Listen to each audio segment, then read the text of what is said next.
Have you ever wondered what life was like in medieval cities? Not the fairy tale castles or stories with brave knights and beautiful princesses.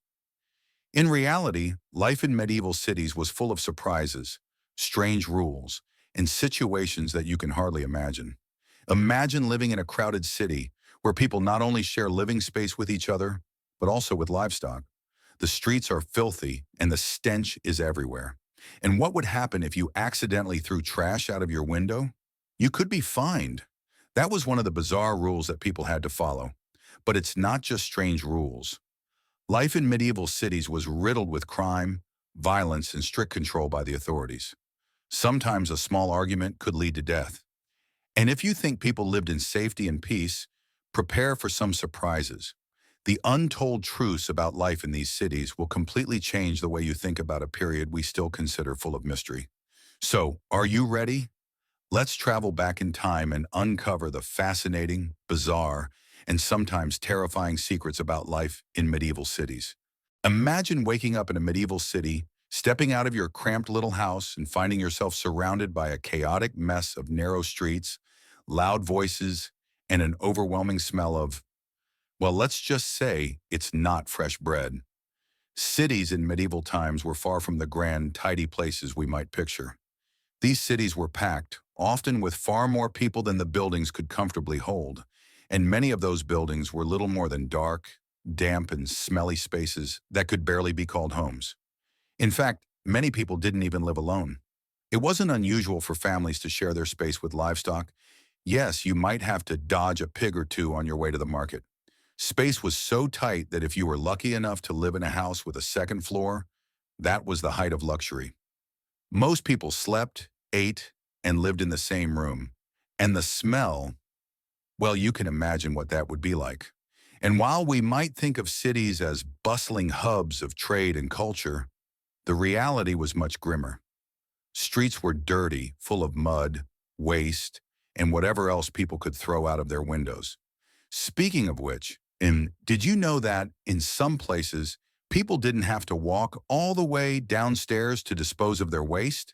Instead, they'd toss it out the window directly into the street.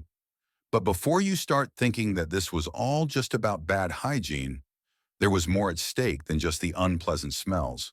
The lack of proper waste management in medieval cities was one of the major causes of diseases that would often spread like wildfire.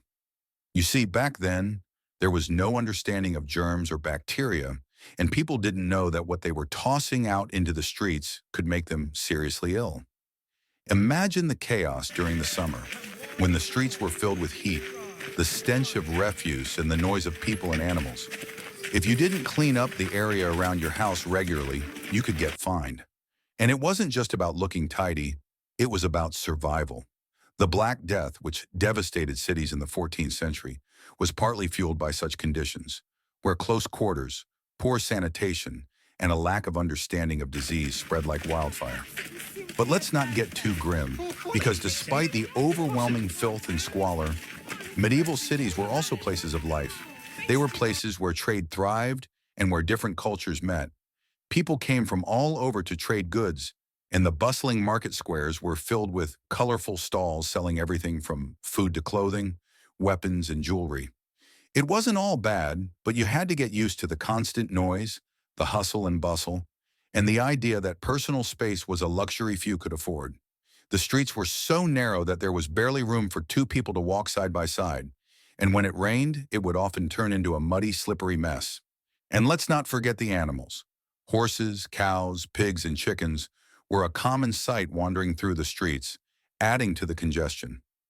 To top it all off, there was no such thing as trash collection like we have today.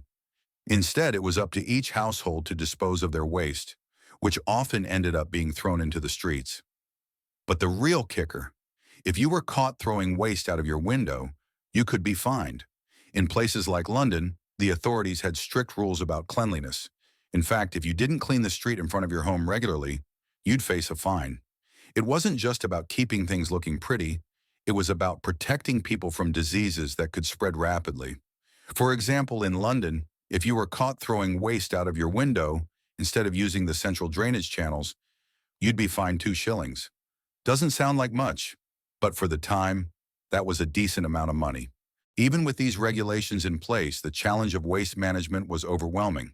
The streets were always full of trash, animal waste, and refuse, and there were people called scavengers whose job it was to clean up the mess. They would collect the waste and cart it outside the city walls, a job that could never keep up with the constant flow of waste generated by the crowded, chaotic urban environment. Despite all the dirt and disease, life in medieval cities had its perks. They were centers of trade, culture, and politics. And in the midst of all the chaos, there were moments of beauty too. Cathedrals and churches stood tall in the city center, dominating the skyline. The grandeur of these buildings, some of which took centuries to complete, was a testament to the faith, skill, and ambition of the people who built them. But even these magnificent structures couldn't escape the reality of the city's overcrowding and squalor. Imagine attending a church service, listening to the beautiful sounds of the choir, and stepping out into the street only to be greeted by the overwhelming stench of filth. And still, despite all the discomforts, people were drawn to the cities. They came for the promise of a better life, the chance to earn a living, and the hope of freedom from the constraints of rural life. Life was tough in the city, but it was often tougher in the countryside, where peasants were bound to their lords and had little freedom. The promise of a new start in the city, where one could work, trade, and maybe even earn their freedom, was enough to draw many from the rural areas. But even in the city, not everyone had an easy time. Many peasants who fled to the cities in search of freedom often had to hide their identities to avoid being tracked down by their former lords.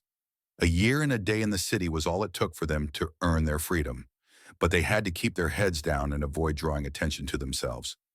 Life in the city could be dangerous, and for many it was a constant struggle just to survive. Life in medieval cities was not for the faint of heart. It was a mix of opportunity, danger, squalor, and the hope for a better future. But despite all the challenges, people lived, worked, and thrived in these bustling centers of life.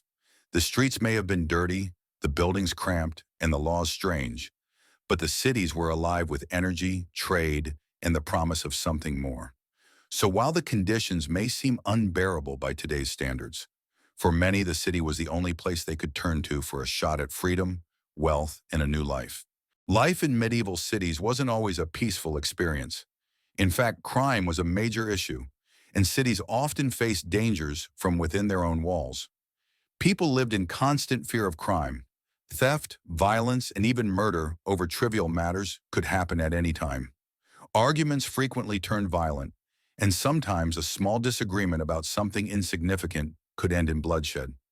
During this period, living in the city meant enduring strict control and surveillance from the authorities. The authorities implemented numerous measures to maintain order within the cities, including curfews.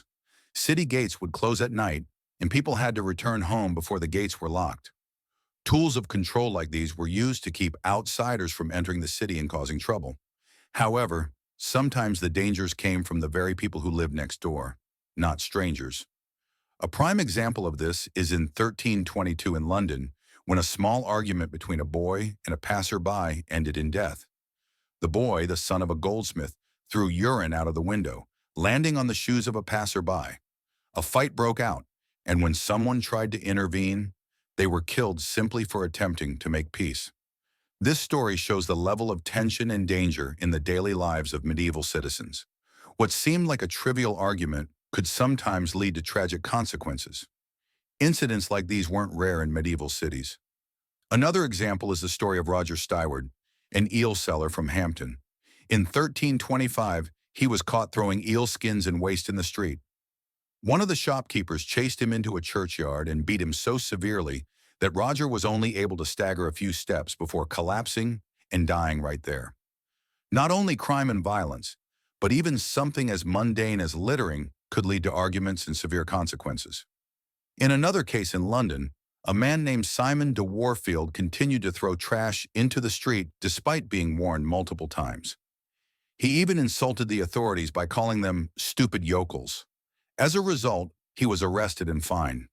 These stories show that life in medieval cities wasn't just about sanitation or the poor state of the streets, but also about the tense, violent situations that arose between residents. This didn't stop at petty crimes and squabbles. Issues of security also expanded when revolts or conflicts between social classes erupted. While some lived in wealth, the majority of the population still struggled to make ends meet. The upper classes and wealthy individuals held significant power in society, while laborers and peasants lived in poverty and were bound by the rules of their lords. To maintain order, a strict surveillance system was put in place. It wasn't just police or soldiers keeping watch, but even ordinary citizens participated in monitoring each other. They could report improper actions, from littering to more serious illegal activities. And don't forget, during this time, punishments for violations could be severe, ranging from fines to imprisonment, or even execution if your actions were considered too extreme. Therefore, life in medieval cities wasn't just a struggle with material hardships. It was also a fight to survive in a society filled with injustice and crime. Strict regulations and petty arguments could lead to significant consequences, keeping people constantly tense and worried about their safety.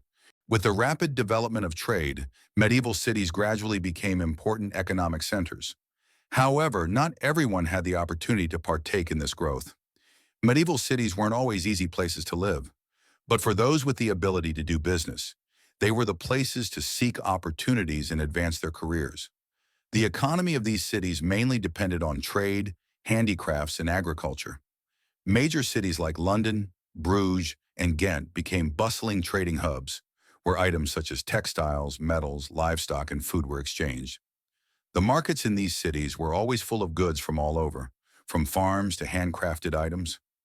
In London, people didn't just trade domestic goods, but also had the chance to engage in international trade through global commerce systems. Cities became gathering places for craftsmen and merchants, where each individual could earn a living by doing the work they knew. However, not everyone had the chance to join this system. Craft guilds, organizations that protected the rights of craftsmen, were a key part of the economy of medieval cities. These guilds not only helped protect the workers' rights, but also maintained the quality of products in various crafts. Professions such as tailoring, blacksmithing, and pottery could join these guilds, and through this, they would be protected from unfair competition and ensured steady work. Furthermore, medieval cities were also hubs for merchants, who not only traded goods, but also brought connections between cities and countries. The international trade system between major cities like London, Bruges, and Ghent helped create a vast network of commerce, linking the economies of many different countries. Goods from all over, including textiles, metals, wood, and food, were transported via river and road to these cities, allowing them to grow as major trading centers. This not only helped these cities become great commercial centers, but also allowed them to develop culturally. People from different cultures brought with them their stories, customs, and beliefs, creating a diverse and vibrant cultural landscape in medieval cities. Religious festivals, markets, and public events became an integral part of the city's life. However, this growth was not always easy. Issues of society, politics, and living conditions still persisted. While opportunities might be found, life in medieval cities also presented many challenges and difficulties. Poverty still existed, and many people, particularly laborers and peasants, faced significant economic hardship.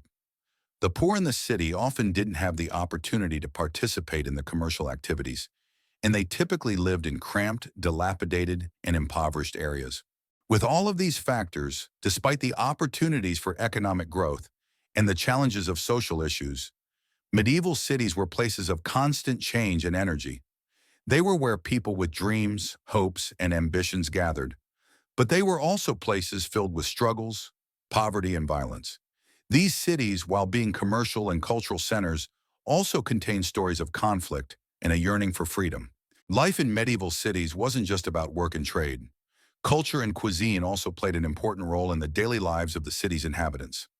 Religious festivals, public events, and lavish banquets were essential aspects of medieval society, offering the people a chance to find joy and entertainment amidst the struggles of daily life. Religious festivals were frequently held in medieval cities, especially during important Christian holidays. These events were not only occasions for worship, but also for gathering large numbers of people to participate in cultural activities, from parades to artistic performances. During these times, city dwellers would momentarily forget their daily hardships and come together to celebrate and enjoy themselves. It was also an opportunity for different social classes to mingle, connect, and share special moments.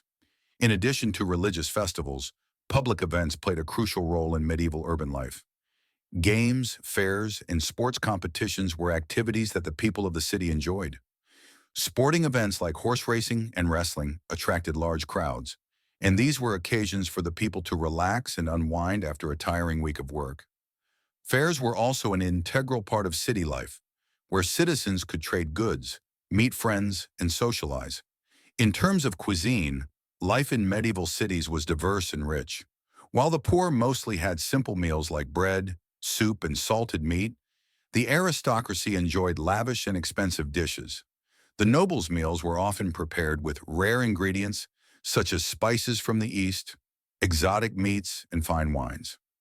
Lavish banquets were occasions for the wealthy to flaunt their status and wealth, and also to display their hospitality to important guests. However, not everyone could partake in these extravagant feasts. The poor, especially manual laborers, could only dream of such meals. Nevertheless, the food culture in medieval cities was still very rich, and for ordinary people, it was an opportunity to enjoy local delicacies such as baked bread, cheese, and smoked meats. Whether a simple meal or a grand feast, food always played an essential part in the cultural life of the city's residents. Religion also played a significant role in the culinary culture of medieval cities. Religious ceremonies often influenced the eating habits of the people. For example, during religious holidays, people would observe fasting or avoid certain foods. Particularly during festivals, people would organize large feasts where they could enjoy special dishes and socialize with friends and family. Life in medieval cities wasn't just a struggle for survival, but also a journey to find joy and meaning in life. Festivals, public events, and cuisine not only allowed people to relax, but also helped strengthen the community, creating a vibrant and colorful society. Despite facing economic, social, and criminal difficulties, medieval cities remained places where people could find moments of happiness and hope. Medieval cities were not just challenging places to live, but also strongholds that were tightly protected, where the city walls, gates, and watchtowers played a crucial role in defending residents from external threats. However, these cities were not always peaceful, and even within the strong city walls, people still had to face dangers from many different sources. Each medieval city was protected by tall and sturdy city walls that could withstand attacks from outside. These walls were not just defensive structures, but also symbols of protection and safety. The city gates were closed at night, and only those with permission were allowed to enter or exit. The city guards, usually soldiers or mercenaries, would stand watch to protect the city from enemy attacks. However, life within medieval cities was not always peaceful, and city residents still had to contend with internal threats. Crime and uprisings were a part of daily life in medieval cities. People dissatisfied with laws, policies, or simply feeling oppressed would often organize revolts or engage in criminal acts. These uprisings could lead to bloody clashes, and cities faced difficulties in maintaining order. Despite the defensive measures in place, medieval cities still faced the threat of attacks from the outside. Invasions from neighboring kingdoms, foreign tribes, and even nomadic groups were significant dangers to the city's survival. To combat these threats, cities often held military drills, trained soldiers, and devised defense strategies to protect the city from invasion. However, it wasn't just the enemies from outside. Even internal threats could destroy the safety of a city. Attacks from within, especially from criminal groups or rebel organizations, were factors not to be taken lightly. People living in medieval cities were always concerned about being attacked, robbed, or even killed by those living around them. This constant feeling of insecurity became an inseparable part of daily life for the people of that time. Thus, life in medieval cities was a combination of protection and threat. While the city walls and gates offered a sense of safety, residents still had to live in constant anxiety about crime, uprisings, and attacks from outside. Life in medieval cities was an ongoing battle to protect oneself and family from the many dangers, and the safety provided by the strong city walls was only a small part of the challenging life that residents faced. Life in medieval cities was certainly not as we often imagine. It was a life full of challenges, where each day was an ongoing battle to face difficulties and dangers. The city walls not only protected residents from external enemies, but also served as a shelter from internal threats. Despite the harsh living conditions, it was in these challenges that the people of medieval cities found joy and hope through festivals, public events, and moments of community bonding. Through each story, we see that life in the medieval era was not just about wars and violence, but also about the constant efforts to build a society, a vibrant community where people could find a little happiness amidst the hardships. Medieval cities, with all their challenges and opportunities, became living witnesses of history, marking the struggles, dreams, and hopes of the people.